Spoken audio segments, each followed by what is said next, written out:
A significant shift was announced Thursday in the type of support that the United States will be delivering to Syrian opposition forces.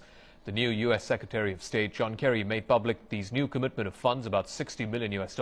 This was after a so-called Friends of Syria meeting in Rome, as our correspondent Roee Ruttenberg explains the details. The United States has repeatedly made clear, at least in public, its hesitancy in arming Syrian rebels. As the Syrian opposition fights to topple President Bashar al-Assad, Washington has left that sort of help to regional allies, offering instead, quote, logistical support.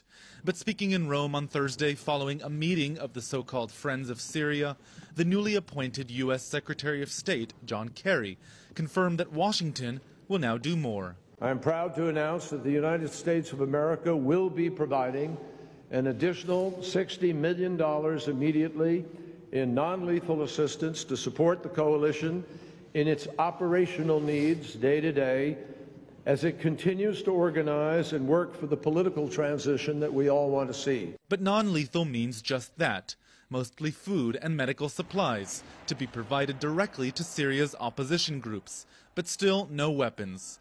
And in a battle that's raged on for nearly 2 years and has claimed an estimated 70,000 lives, though some say more, the right resources could mean the difference between life and death, success and failure. And that's one of the reasons the opposition umbrella, the Syrian National Council, or SNC, initially boycotted the meeting. Syria maintains the rebels are terrorists. And at least one person in the crowd on Thursday agreed. Kerry still insists the U.S. wants to see a political resolution to the conflict.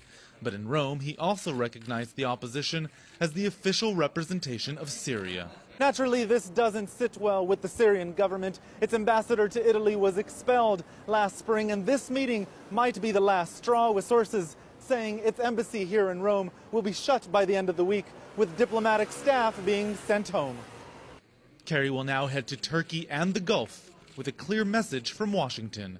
Weapons or no weapons for the rebels, the U.S. intends to put its money where its mouth is. Roee Ruttenberg, CCTV in Rome.